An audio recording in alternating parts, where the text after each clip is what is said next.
That's how you know this is gonna be a AAA game.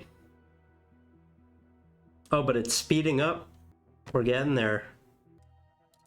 Of course I do. Come on. F you. Bond needs to be more strategic with his health, resources, and abilities, while enemies are more resilient and harder to counter. An experience for the battle-hardened.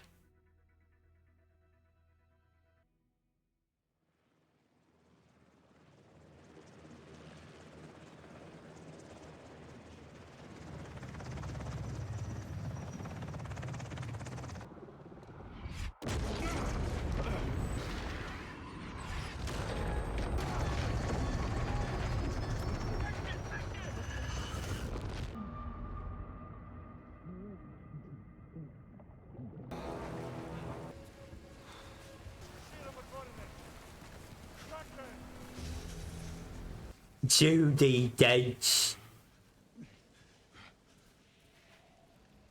A hitman.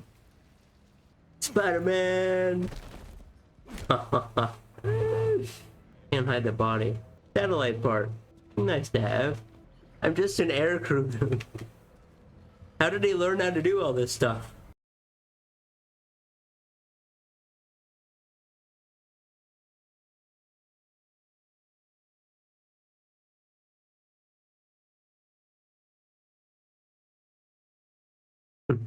That's one way to start a video game.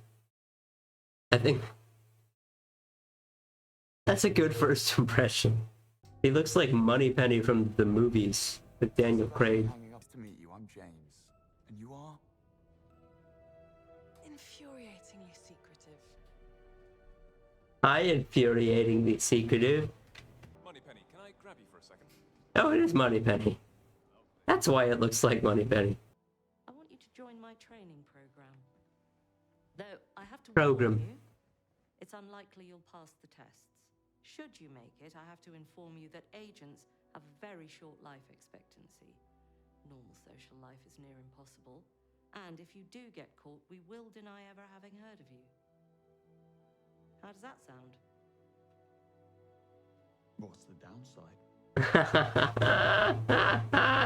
As much negative attention as AAA studios and publishers receive for appealing to the lowest common denominator, they don't exactly lack the funds to make good games. Titles like Arkham City, The Last of Us, and God of War 2018 demonstrate that high-budget games technically have the capacity to be successful, as long as Ubisoft isn't steering the ship. But IO Interactive's 007 First Light is so stupidly fantastic as to offer a delicate and dynamic balance between stealth and marksmanship, alongside a thrilling narrative that blows many Bond films out of the water. First Light's stealth is so immersive, and its narrative is so uncannily good that I almost feel an inclination to post a cutscene movie on my channel. Almost, no promises. Bond films don't set that high a bar in terms of narrative, but I had a lot of fun watching a video game outshine many films of an already beloved franchise. We're only halfway through 2026, and we've already seen a veritable renaissance for games, from indie gigs like Modulus and Nova Roma to blockbusters like Lego Batman and First Light. Could James Bond claim 2026's Game of the Year? I wouldn't put it past him. He must at least be a strong contender, with an unusually flexible stealth arsenal to make for a unique concoction of manipulation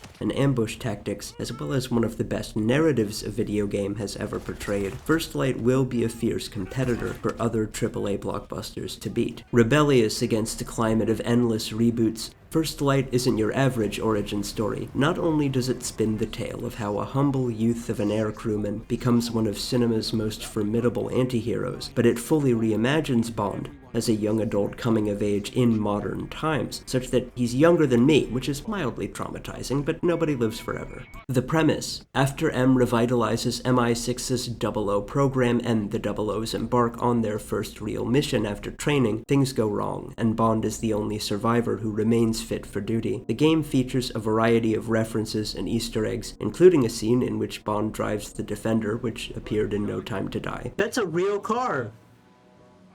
My mom has one of those. This is not to mention the good old Aston Martin, which also makes an appearance. What I like most in terms of gameplay is that First Light is a less exhausting and more laissez-faire version of Hitman World of Assassination, IO Interactive's iconic predecessor. All you have to do is remain undetected, kill the bad guys, or both. If that's easy for you, congratulations. You can be a total ninja or rely on contained skirmishes, simply doing whatever's to your advantage, just like in the films. That's my kind of stealth. I don't want to replay a whole level just to kill the target by dropping a chandelier on him, but with Hitman's minute progression system, what the hell am I supposed to do, you know? There are similar challenges in First Light, but they're not as front and center as they are in World of Assassination. Though you can mix combat and stealth often, many sections demand one or the other. Primarily, this is because Bond can only exercise his license to kill if he follows the appropriate rules of engagement that military personnel have to follow. As one of the good guys, you can't go around murdering people in cold blood. Who knew? You can't even wield your gun unless enemies are brandishing lethal weapons with the intent to kill. That's the most essential difference between a shootout and a stealth scenario.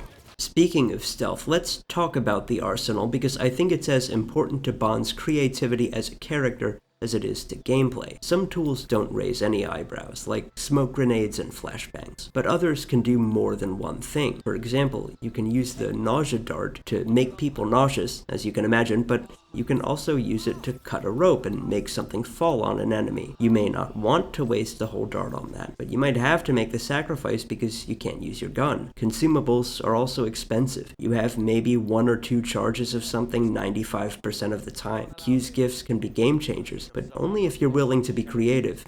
Beside multi-purpose tools, another quality of life advantage is that the game will stop you from doing something ineffectual. It won't let you cause a distraction that won't work, or let you steal something surrounded by witnesses. Hitman World of Assassination isn't as direct or conservative about this. Finally, you needn't agonize over side objectives as much. The game encourages you to move forward with the story, which again is also loads of fun. It's just as charming and as tongue-in-cheek as the films, including the old ones that everyone likes.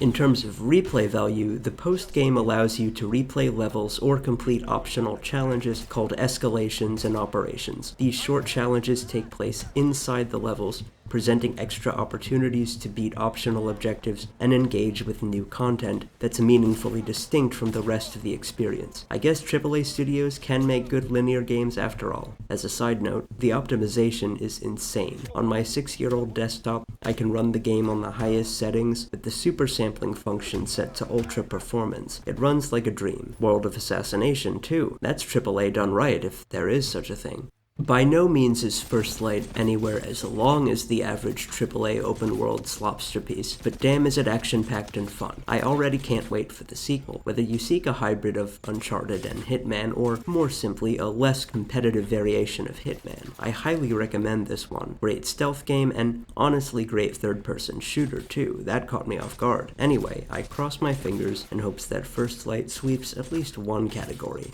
at 2026's Game Awards.